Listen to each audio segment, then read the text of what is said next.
In our last topic, we saw that we want to help our physical and spiritual children learn to explain that sin leads to more sin, and that there are also consequences that happen when we sin. In this topic, we will see the blessing that Isaac gave to Jacob, even though he thought he was giving it to Esau. Genesis 27:18 through 20 says, "So he went to his father and said, 'My father.' And he said, 'Here I am. Who are you, my son?'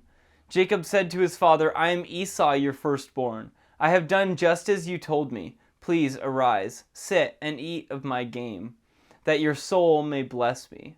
But Isaac said to his son, 'How is it that you have found it so quickly, my son?' And he said, 'Because the Lord your God brought it to me.'"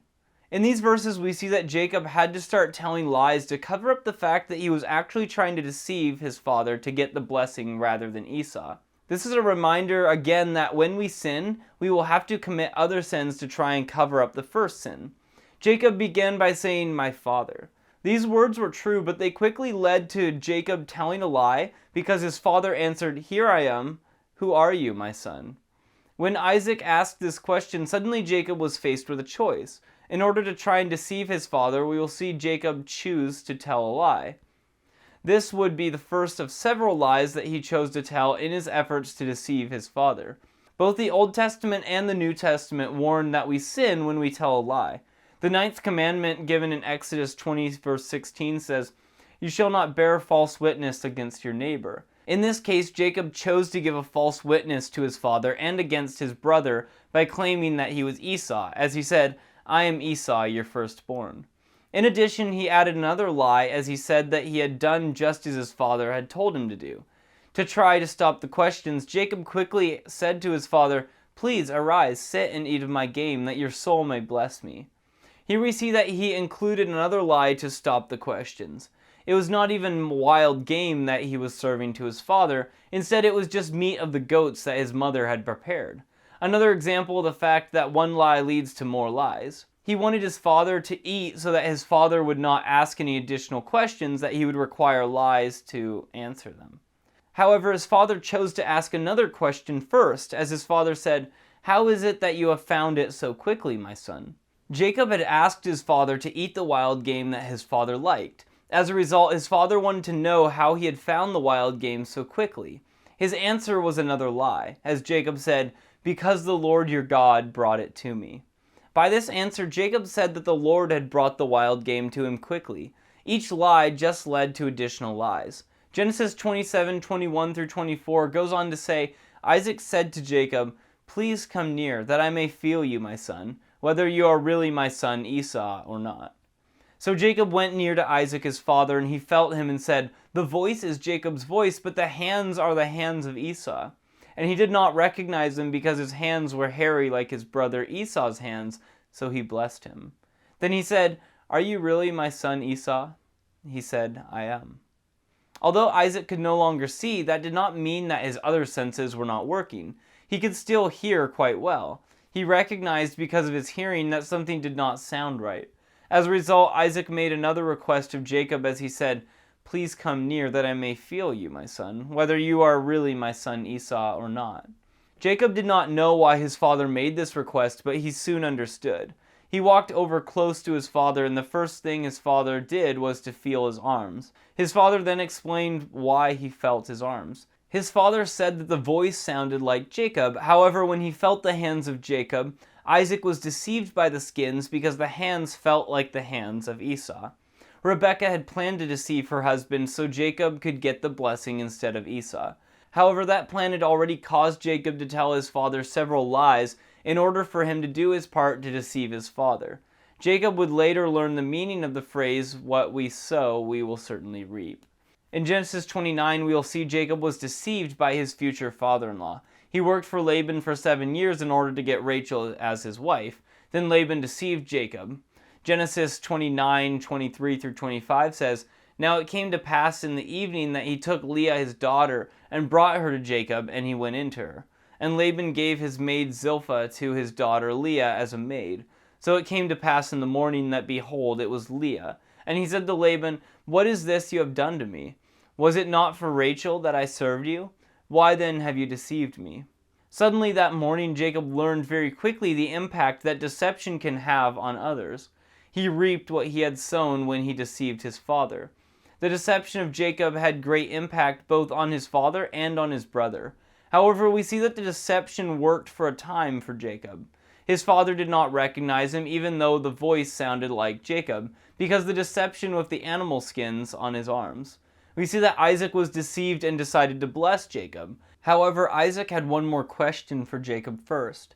Isaac asked the question, "Are you really my son Esau?" This question showed that Isaac was still uncertain who was talking to him because of the fact that the voice sounded like Jacob. Suddenly Jacob had to decide again if he was going to tell the truth or to lie to his father. Each lie makes it a little easier to tell the next lie. That is shown by the response of Jacob to the direct question. He answered immediately, "I am." As we can see, Rebekah and Jacob both committed sins in order to deceive Isaac. We do not read about the death of Rebekah, so it is possible that she died during the 20 years that Jacob was working for Laban. If that is the case, it meant that Jacob was not with his mother when she died.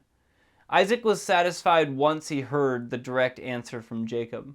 Genesis 27:25-29 goes on to say, "He said, 'Bring it near to me, and I will eat of my son's game, so that my soul may bless you.'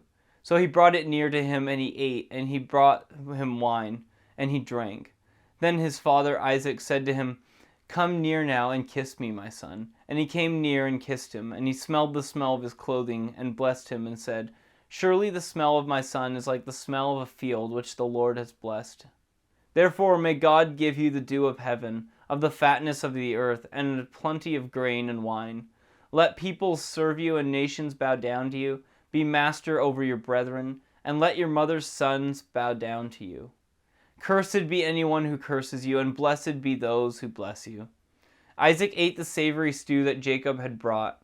Then Isaac asked his son to come near to him and kiss him." In these verses we see one final way Jacob deceived his father, as his father smelled the clothing of Esau. Then his father was ready to bless him. Isaac said, "Surely the smell of my son is like the smell of a field which the Lord has blessed." As Isaac began the blessing, he started this blessing with the final way that he had been deceived by Jacob. He compared his son to the smell of a field that the Lord has blessed. That was due to the fact that Esau was a man of the field. Genesis 25:27 says, "So the boys grew, and Esau was a skillful hunter, a man of the field, but Jacob was a mild man, dwelling in tents." This statement showed that the smell of the clothing of Esau was the final thing that convinced Isaac he was giving the blessing to Esau. The first part of the blessing was related to this smell of the field. This part of the blessing had three parts. First, Isaac asked God to bless his son with the dew of heaven because that was what watered the grass and fields and caused them to grow. Second, he asked the Lord to give him fertile ground that would produce crops. Third, he asked God to cause his fields of grain and his vineyards to produce abundant crops. In the blessing, Isaac said that the peoples and the nations would serve him and bow down to him.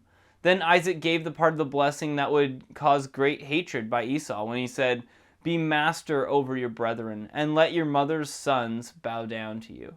The word translated master is only used one other time, and that is in verse 37 of this chapter, where we read, "Then Isaac answered and said to Esau, 'Indeed, I have made him your master, and all his brethren I have given to him as servants. With grain and wine I have sustained him. What shall I do now for you, my son?'"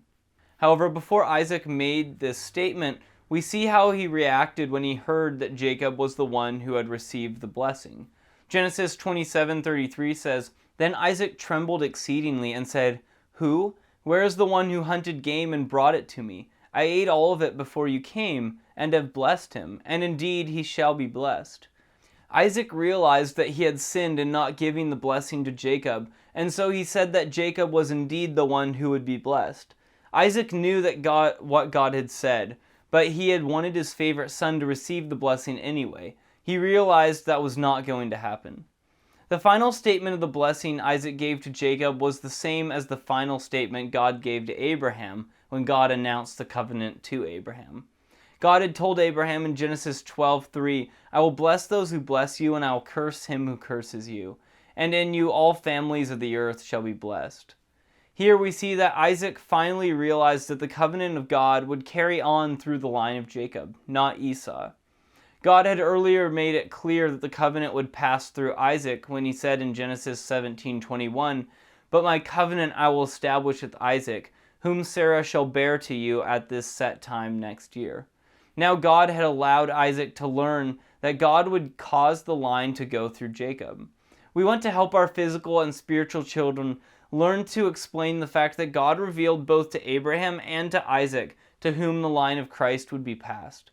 God wanted his plan for the future made clear. May the Lord richly bless you as you help your children learn to explain how God revealed his plan in spite of the sins of Isaac and his family.